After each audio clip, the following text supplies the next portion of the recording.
हमारे देश के एजुकेशन सिस्टम में बहुत जबरदस्त चीज है। दो चीजों की बहुत बड़ी कमी है, एक एजुकेशन और एक सिस्टम। मींस एजुकेशन नहीं है और सिस्टम नहीं है, बाकी सब कुछ है। So hello viewers, welcome to this video. आज की वीडियो के अंदर आपको बताने वाला हूं कि एजुकेशन का रोल क्या है हमारी जिंदगी में और एजुकेशन कैसी होनी चाहिए, जिसके लिए शायद एजुकेशन हमें दी जाती है या जिसके लिए हम एजुकेशन लेने के लिए स्कूल या कॉलेज में जाते हैं। सबसे पहली चीज तो यह है कि यहां पर हम किसी की बुराई अच्छाई गिनवाने के लिए नहीं है। हाँ, हम एक केस स्टडी जरूर करेंगे जिसमें हम समझेंगे कि असल में एजुकेशन के मायने क्या है, असल में एजुकेशन क्यों हमें प्रोवाइड करी जानी चाहिए, असल में एजुकेशन हमें कहां लेकर के जाएगी अगर सही मायनों में एजुकेशन हमें मिली हो तो। सबसे पहली चीज तो यह कि हमारे देश में सबसे पहली जो प्रॉब्लम हम रेज कर रहे हैं कि हमारे देश के अंदर जो पूरा एजुकेशन सिस्टम है वो मार्क्स के ऊपर चलता है। यहां पर आपने देखा होगा कि आप किससे सबसे पहले मार्क्स आपके पूछे जाते हैं कि आपके कितने मार्क्स आए हैं। अगर मैं आपको बोलूं कि मेरे 12th क्लास में कितने मार्क्स आए थे तो 56% आए थे।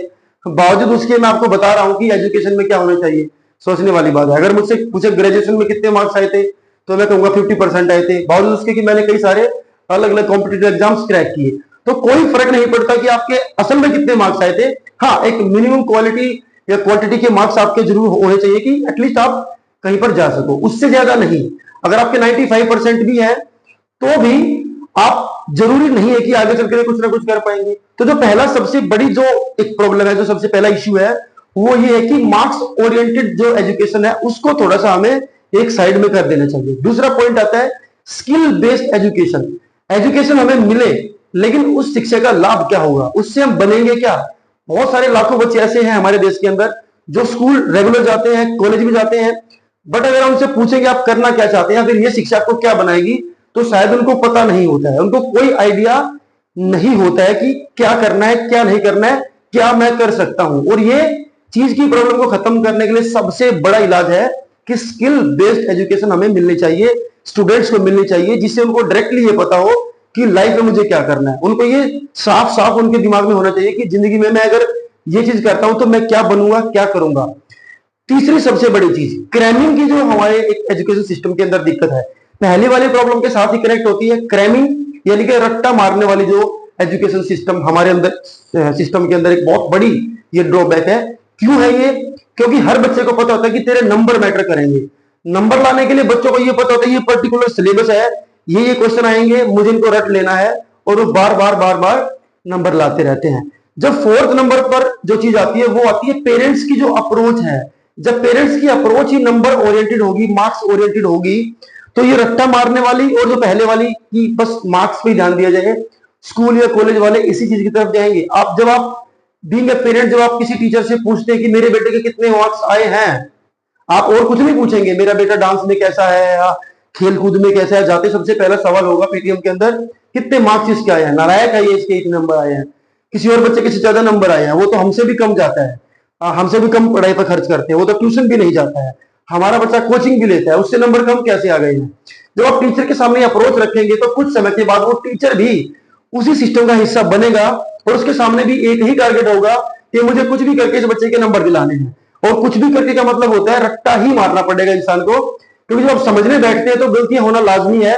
एक रटने की वो मेथड है जिसमें आप किसी चीज को रट लो और जाकर के हूबहू एग्जाम में लिख दो और पूरे के पूरे नंबर आपको मिलेंगे।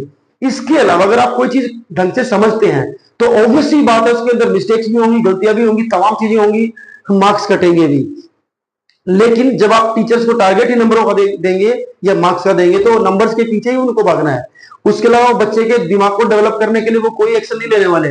उनको भी पता है कि जस्ट 3 महीने बाद फिर से पीटीएम है, फिर से इसके माँ बाप आएंगे, आते ही नंबर पूछेंगे मुझसे इसके नंबर कितने हैं, तो क्यों ना मैं कुछ ऐसा सिस्टम लागू करूं कि इसके नंबर ही आए। और तकरीबन तकरीबन 99% स्कूल जो है वो इसी पैटर्न को फॉलो करते हैं कि कुछ भी करके बच्चों के नंबर दिलाने हैं।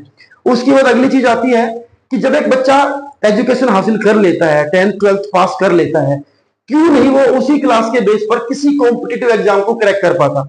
बच्चे ने 12th पास करी, इसी साल की अगर मैं बात करूं तो 60-65 लाख बच्चे ऐसे जिन्होंने अलग अलग बोर्ड से क्लासेस पास करी, लेकिन जब उसी क्लास के बेसिस पे कोई कॉम्पिटिटिव एग्जाम देने वो गए तो उसको क्रैक नहीं कर पाए। इससे साफ पता लगता है कि 10th या 12th तक की जो पढ़ाई है और सच में जो पढ़ाई जिंदगी में काम आनी है, उन दोनों में दिन रात का अंतर है। जिस तरह के क्वेश्चन सरकार आपसे पूछेगी बाद में, उस तरह के क्वेश्चन पढ़ने के लिए सरकार आपको मोटिवेट नहीं करेगी पहले। जब आपको पता है कि नीट में 11th और 12th क्लास का सिलेबस आना है, तो फिर क्यों पेरेंट्स को लाखों खर्च करने पड़ते हैं? इसका एक ही जवाब है, क्योंकि 11th 12th की जो पढ़ाई है उसमें से जो क्वेश्चंस टीचर पुट अप करते हैं वो नहीं होते कि आपकी कॉम्पिटिटिव स्किल्स डेवलप हो। वो क्वेश्चंस वो होते हैं कि आपके उस क्लास में अच्छे मार्क्स आए। और जब टारगेट केवल उस क्लास में अच्छे मार्क्स लेने का होगा, तो ऑब्वियस ही बात है, जब आप वहां से बाहर निकलेंगे, अपने शेल से बाहर निकलेंगे, तो बाहर की दुनिया बहुत बड़ी है।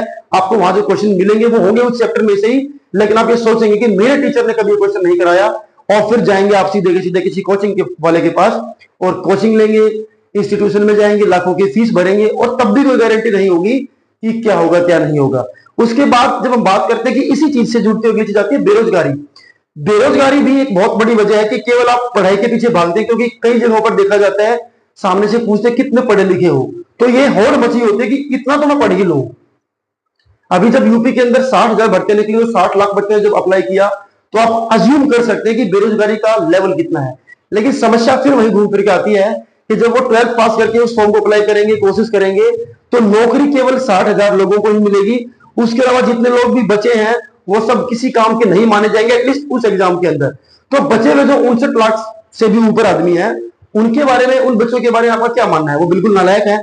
ऐसा नहीं है, लेकिन उनका जो पैटर्न है उसने उन लोगों को ऐसा बना दिया कि वो हर एग्जाम में बैठेंगे, कुछ बच्चे सिलेक्ट होंगे, कुछ बच्चे फेल होंगे, बार बार फेल होंगे, हर बार फेल होंगे, और पूरी जिंदगी अपनी बिता देंगे केवल फेल होने में।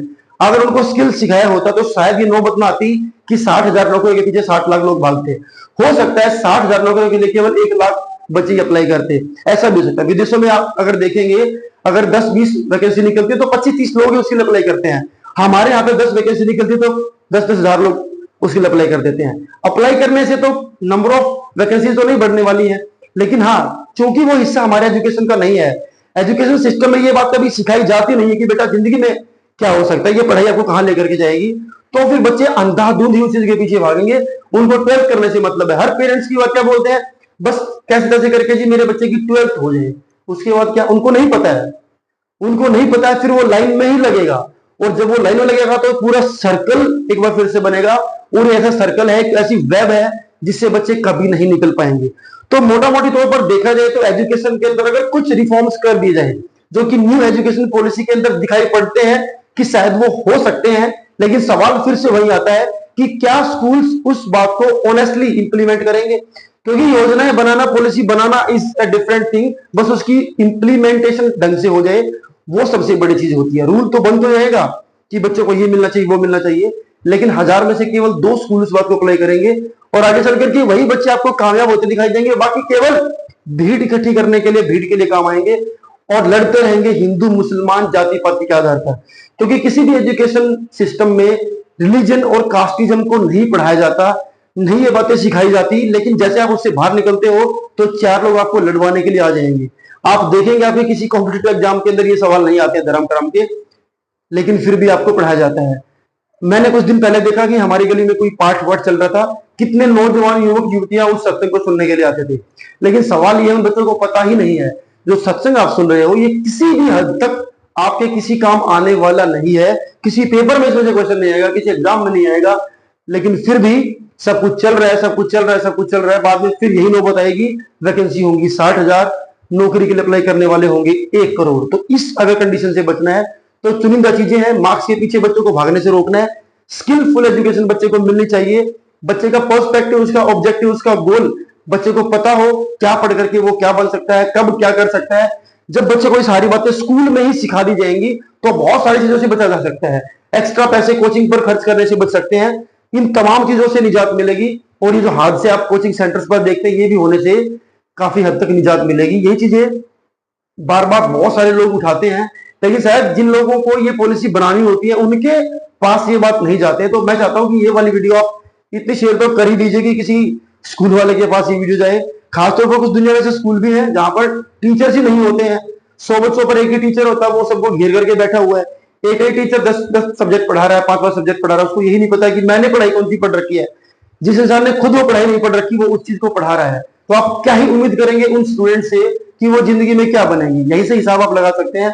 ये तमाम चीजें हमारे एजुकेशन सिस्टम को इतना खोखला कर रही हैं कि शायद आप इस बात का अंदाजा भी नहीं लगा सकते। और जिस दिन ये बबल फूटेगा उस दिन देश में एजुकेशन का क्या होगा, इस बात का आइडिया भी हम सब मिल करके नहीं लगा सकते हैं। तो ये वीडियो शेयर कीजिए, अपने पेरेंट्स को दिखाइए, अगर आप पेरेंट्स हैं तो बच्चों को दिखाइए, इस चीज को समझिए कि बच्चे को क्या सिखाना है, क्या नहीं सिखाना है, क्या उसके लिए सच में सही है और क्या सच में गलत है। तो ही जाकर के आपका बच्चा आगे चलकर कुछ करेगा, तो ही जाकर के आप स्टूडेंट्स अगर वीडियो देख रहे हैं आप कुछ करोगे। तो स्किल होना बहुत जरूरी है, जो भी चीज आप पढ़ते हैं उसका बेसिक्स आपको आना बहुत जरूरी है, उसके वो क्वेश्चंस आपको क्लियर होने जरूरी, जो आगे चल करके आपको फेस करने को मिलेंगे। बोर्ड के जो पेपर आते हैं उससे कहीं अलग होता है कॉम्पिटिटिव एग्जाम, सिलेबस भले ही सेम होता है।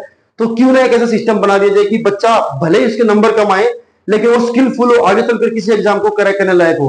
पता लगता है कि 12th में 90% लाने वाला बच्चा जेई में 50% भी नहीं ला पाता है, 12th क्लास में 95% लाने वाला बच्चा नीट एग्जाम में 360 नंबर भी नहीं ला पाता है। तो ये विडंबना की बात है, उसके 90% उसी सिलेबस में किस तरह से आए, क्योंकि क्वेश्चन पूछने वाले को ये पता है कि इसके अच्छे नंबर दिलवाने हैं, अच्छे नंबर आने चाहिए, ताकि आपकी बोर्ड का नाम हो, आपके स्कूल का नाम हो, आपके टीचर का नाम हो।